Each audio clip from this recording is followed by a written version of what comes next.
ಇವತ್ತು ಬೆಂಗಳೂರಿನ ಕರ್ನಾಟಕದ ಮಾನ್ಯ ಉಚ್ಚ ನ್ಯಾಯಾಲಯದಲ್ಲಿ ಶ್ರೀಯುತ ಮಹೇಶ್ ಶೆಟ್ಟಿ ತಿಮರೋಡಿ ಅವರು ಸೌಜನ್ಯ ಹೋರಾಟಕ್ಕೆ ಸಂಬಂಧಪಟ್ಟಂತೆ ಯಾವುದೇ ಕಾರ್ಯಕ್ರಮಗಳನ್ನ ಹೋರಾಟಗಳನ್ನ ಹಮ್ಮಿಕೊಂಡು ಅದರಲ್ಲಿ ಮಾತಾಡಬಾರದು ಅನ್ನೋದ ಕುರಿತಾಗಿ ಒಂದು ವಿಶೇಷವಾದಂತಹ ಆದೇಶ ಹೊರಬಿದ್ದಿದೆ.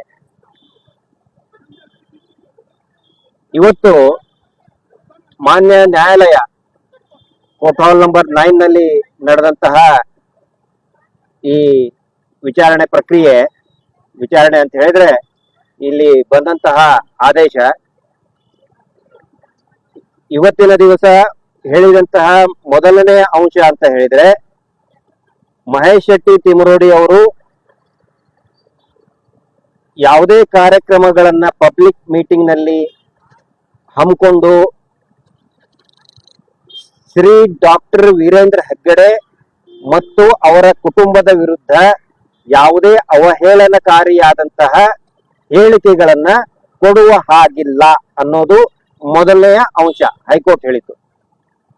ಎರಡನೇದಾಗಿ, ಒಂದು ವೇಳೆ ಆ ಕುಟುಂಬದ ವಿರುದ್ಧ, ವ್ಯಕ್ತಿಯ ವಿರುದ್ಧ ಅಥವಾ ಯಾವುದೇ ವ್ಯಕ್ತಿಯ ವಿರುದ್ಧ ಕಂಪ್ಲೇಂಟ್ಗಳಿದ್ರೆ ಕಾನೂನು ರೀತಿ ಹೋಗಬೇಕು ಅನ್ನೋ ಒಂದು ಮಾತನ್ನ ಹೇಳಿದ್ದಾರೆ. ಉದಾಹರಣೆಗೆ, ಪೊಲೀಸ್ ಸ್ಟೇಷನ್ ಅಲ್ಲಿ ಕಂಪ್ಲೇಂಟ್ ಅನ್ನ ದಾಖಲೆ ಮಾಡಿ, ಅವರ ವಿರುದ್ಧ ಯಾವುದೇ ನಿಮ್ಮ ಹತ್ರ ಮಟೀರಿಯಲ್ ಇದ್ರೆ ಪೊಲೀಸ್ ಸ್ಟೇಷನ್ ನಲ್ಲಿ ದೂರನ್ನ ದಾಖಲೆ ಮಾಡಿ ಅಂತ, ಅಂದ್ರೆ ಲಾ ಪ್ರೊಸೀಜರ್ ಪ್ರಕಾರ ಹೋಗಿ ಅಂತ ಹೇಳಿದ್ದಾರೆ.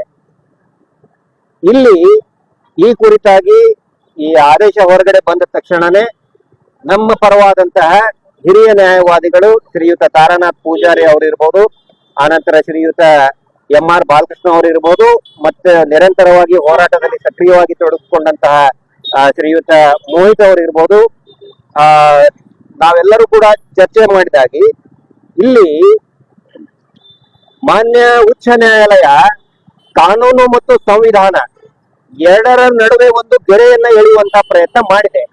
ಯಾಕೆ ಅಂತ ಹೇಳಿದ್ರೆ, ಜನಸಾಮಾನ್ಯರು ಎಜುಕೇಶನ್ ಯಾಕೆ ಮಾಡ್ತಾರೆ, ಯಾವಾಗ ಮಾಡ್ತಾರೆ ಅಂತ ಹೇಳಿದ್ರೆ, ಯಾವಾಗ ಕಾನೂನು ತನ್ನ ಕೆಲಸವನ್ನ ಮಾಡುವುದಿಲ್ಲ, when the law fails common people agitate, ಯಾವಾಗ ಕಾನೂನು ತನ್ನ ಕೆಲಸವನ್ನ ಮಾಡೋದಿಲ್ವೋ ಜನಸಾಮಾನ್ಯರು ಪ್ರತಿಭಟನೆಗೆ ಇಳಿತಾರೆ. ಪ್ರತಿಭಟನೆ ಮಾಡೋದು ನಮ್ಮ ಸಂವಿಧಾನಬದ್ಧ ಹಕ್ಕು. ಅದನ್ನ ಇವತ್ತಿನ ಈ ನ್ಯಾಯಾಲಯ, ಉಚ್ಚ ನ್ಯಾಯಾಲಯದ ಮಾನ್ಯ ಏನು ನ್ಯಾಯಮೂರ್ತಿಗಳಿದ್ದಾರೆ ಅವರು ಅದನ್ನ ಮರ್ತಂಗಿದೆ. ಯಾಕಂತ ಹೇಳಿದ್ರೆ ನಮ್ಮ ಬೇಸಿಕ್ ಫಂಡಮೆಂಟಲ್ ರೈಟ್ಸ್ ಅವ್ರ ಮುಂದೆ ನಮ್ಮ ನ್ಯಾಯವಾದಿಗಳು ಬಹಳ ಕ್ಲಿಯರ್ ಆಗಿ ಹೇಳಿದ್ದಾರೆ. ಇವರ ಮೇಲೆ ಅನೇಕ ಆರೋಪಗಳಿದೆ. ಏನು ಇವ್ರು ಹೇಳ್ತಾರಲ್ಲ, ಯಾವ ವ್ಯಕ್ತಿಯ ವಿರುದ್ಧ ನೀವು ಮಾತಾಡಬೇಡಿ ಅಂತ ಹೇಳ್ತಾರೆ, ಆ ವ್ಯಕ್ತಿ ಮತ್ತು ಆ ಕುಟುಂಬದ ವಿರುದ್ಧ ಅನೇಕ ಆರೋಪಗಳು ಸಾರ್ವಜನಿಕವಾಗಿ ಇವೆ ಮತ್ತು ಗುರುತರವಾದಂತಹ ಆರೋಪಗಳು ಇದೆ. ಸೌಜನ್ಯ ಪ್ರಕರಣದಲ್ಲಿ ಅಕ್ವಿಟಲ್ ಕಮಿಟಿ ಮಾಡಬೇಕು ಅನ್ನೋ ಆದೇಶ ಆದ್ರೂ ಕೂಡ ಸರ್ಕಾರ ಮಾಡ್ತಾ ಇಲ್ಲ. ಆ ಸಂದರ್ಭದಲ್ಲಿ ನಾವು ಪ್ರತಿಭಟನೆ ಮಾಡಬೇಕಾಗತ್ತೆ. ಆ ನಂತರ ಅನೇಕ ಈ ಅವರ ಸಂಸ್ಥೆ ಏನಿದೆ SKDRDP ಸಂಸ್ಥೆಯಿಂದ ಅನೇಕ ಸಾರ್ವಜನಿಕವಾಗಿ ಆರೋಪಗಳು ಕೇಳಿ ಬರ್ತಾ ಇದೆ. ಈ ಮೀಟರ್ ಬಡ್ಡಿ ದಂಧೆಯಲ್ಲಿ ಬರೀ ಆರೋಪಗಳು ಮಾತ್ರ ಅಲ್ಲ, ಪೊಲೀಸ್ ಠಾಣೆಗಳಲ್ಲಿ ಅನೇಕ ದೂರುಗಳು ದಾಖಲೆಗಳು ಇದೆ. ಇವತ್ತಿನವರೆಗೂ 36 ದೂರುಗಳು ದಾಖಲಾಗಿದೆ. ಹಾಗಿದ್ರೆ ಪ್ರತಿಭಟನೆ ಮಾಡಬಾರ್ದ ಅನ್ನೋ ಮಾತನ್ನು ಕೂಡ ನಮ್ಮ ನ್ಯಾಯವಾದಿಗಳು ಕೇಳಿದ್ದಾರೆ. ಅದೇ ರೀತಿ ಕರ್ನಾಟಕದ ಏನು ಪೊಲೀಸ್ ಮಹಾನಿರ್ದೇಶಕರ ಕಚೇರಿಯಿಂದನೂ ಕೂಡ ಏನು ಒಂದು ಆದೇಶ ಆಗಿದೆ, ಇವರು ಏನಾದ್ರೂ ತಪ್ಪು ಎಸಗಿದ್ದಲ್ಲಿ ಈ ಮೀಟರ್ ಬಡ್ಡಿ ದಂಧೆ ವಿರುದ್ಧ, ಅಂದ್ರೆ ಏನ್ ಫೈನಾನ್ಷಿಯಲ್ ವ್ಯವಹಾರಗಳಿದೆ ಅದರಲ್ಲಿ ಅಕ್ರಮ ಮೀಟರ್ ಬಡ್ಡಿ ದಂಧೆ ವಿರುದ್ಧ ದೂರುಗಳು ದಾಖಲಾದ್ರೆ ಅದನ್ನ ತನಿಖೆಯನ್ನ ಕೈಗೊಳ್ಳಿ ಅನ್ನುವಂತ ಆದೇಶವನ್ನು ಕೂಡ ನಾವು ಮಾನ್ಯ ನ್ಯಾಯಾಲಯಕ್ಕೆ ನಾವು ಕೊಟ್ಟಿದ್ದೀವಿ. ಅದನ್ನ ನ್ಯಾಯಾಧೀಶರು ಓದಿದ್ದಾರೆ. ಇಷ್ಟಾದ್ಮೇಲೂ ಕೂಡ ಆ ಕುಟುಂಬದ ವಿರುದ್ಧ ಮಾತಾಡಬೇಡಿ ಅನ್ನೋದು ನಮ್ಮ ಏನೊಂದು ಸಂವಿಧಾನಿಕ ಹಕ್ಕು ಇದೆ, ಜನಸಾಮಾನ್ಯರ ಸಂವಿಧಾನಿಕ ಹಕ್ಕು ಇದೆ, ಅದನ್ನ ಕಸಿದುಕೊಳ್ಳುವಂತ ಪ್ರಯತ್ನ ಮಾಡಿದೆ. ಆದರೆ ಒಂದು ಸಮಾಧಾನಕರವಾದಂತ ಸಂಗತಿ ಏನಂತ ಹೇಳಿದ್ರೆ, ನಮ್ಮ ಏನು ಮಹೇಶ್ ಶೆಟ್ಟಿ ತಿಮರೋಡಿ ಅವರು ಈ ಹೋರಾಟದ ಪರಮೋಚ್ಚ ನಾಯಕರಿದ್ದಾರೆ. ಅತ್ಯಾಚಾರದ ವಿರುದ್ಧ ಅವರು ಧ್ವನಿ ಎತ್ತಿದ್ದಾರೆ. ಅವರು ಆಗ್ಲಿ ಅಥವಾ ಯಾರೇ ಪಬ್ಲಿಕ್ ಆಗ್ಲಿ ಸೌಜನ್ಯ, ಜಸ್ಟಿಸ್ ಫಾರ್ ಸೌಜನ್ಯ ಆ ಫೋರಂ ನಲ್ಲಿ ಕಾರ್ಯಕ್ರಮಗಳನ್ನೇ ಮಾಡಬಾರ್ದು ಅಂತ ಏನು ಹಿಂದೆ ಆದೇಶ ಆಗಿತ್ತು, ಆ ರೀತಿ ಏನೋ ಇವರು ಆದೇಶ ಮಾಡಿಲ್ಲ. ಅಂದ್ರೆ ನೀವು ಹೋರಾಟಗಳನ್ನ ಮಾಡಿ, ಆದ್ರೆ ಏನೋ ಈ ಪರಿವಾರದ ವಿರುದ್ಧ ಅವರ ಹೆಸರುಗಳನ್ನ ಹೇಳಬೇಡಿ, ಅವರ ಹೆಸರನ್ನ ಏನೋ ಅವಹೇಳನಕಾರಿಯಾಗಿ ಅವರ ಹೆಸರನ್ನ ದುರುಪಯೋಗ ಏನೋ ಮಾತಾಡಬೇಡಿ, ಕೆಟ್ಟದಾಗಿ ಅವ್ರ ಬಗ್ಗೆ ಮಾತಾಡಬೇಡಿ ಅಂತ ಡಿರೋಗೇಟರಿ ಸ್ಟೇಟ್ಮೆಂಟ್ ಕೊಡಬೇಡಿ ಅಂತ ಇಷ್ಟೇ ಹೇಳಿದ್ದಾರೆ. ಇದರ ಅರ್ಥ ನಾವು ಅರ್ಥ ಮಾಡ್ಕೊಂಡಿದ್ದು ಇನ್ನೂ ಲಿಖಿತವಾದಂತ ಆದೇಶ ಬಂದಿಲ್ಲ. ಅದಾದ ನಂತರ ನಾವು ಅದನ್ನ ಪರಾಮರ್ಶೆ ಮಾಡ್ತೀವಿ, ವಿಶ್ಲೇಷಣೆ ಮಾಡ್ತೀವಿ. ಆದ್ರೆ ಅವರು ಮೌಖಿಕವಾಗಿ ಹೇಳಿದ್ರಲ್ಲಿ ಎಲ್ಲಿಯೂ ಕೂಡ ಜಸ್ಟಿಸ್ ಫಾರ್ ಸೌಜನ್ಯ ಅನ್ನೋ ಹೆಸರಿನಲ್ಲಿ ನೀವು ಕಾರ್ಯಕ್ರಮಗಳನ್ನೇ ಮಾಡಬಾರದು ಅಂತ ಮುಂಚೆ ಏನು ಆದೇಶ ಇತ್ತು ಆ ರೀತಿ ಏನು ಹೇಳಿಲ್ಲ. ಆ ರೀತಿ ಕಾರ್ಯಕ್ರಮಗಳನ್ನ ಮಾಡಿದಾಗ ನೀವು ಏನು ಅವರ ವಿರುದ್ಧ ಮಾತಾಡಬಾರ್ದು ಅಂತ ಇಷ್ಟ ಹೇಳಿದ್ದಾರೆ. ಇದು ಒಂದು ಸಮಾಧಾನಕರಂತ ವಿಷಯ. ಅದರ ಅರ್ಥ ಪೊಲೀಸರು ಕೂಡ ಅರ್ಥ ಮಾಡ್ಕೋಬೇಕು, ಪೊಲೀಸ್ ಇಲಾಖೆ ಅರ್ಥ ಮಾಡ್ಕೋಬೇಕು. ಈ ಆದೇಶವನ್ನ ನಮಗೆ ಜಸ್ಟಿಸ್ ಫಾರ್ ಸೌಜನ್ಯ ವಿಷಯದಲ್ಲಿ ನಾವು ಕಾರ್ಯಕ್ರಮಗಳನ್ನ ಹಮ್ಮಿಕೊಳ್ಳುವಂತಹ ಅಧಿಕಾರ ಸಂಪೂರ್ಣವಾಗಿ ಇದೆ ಅಂತ ಮಾನ್ಯ ನ್ಯಾಯಾಲಯ ಹೇಳಿದೆ.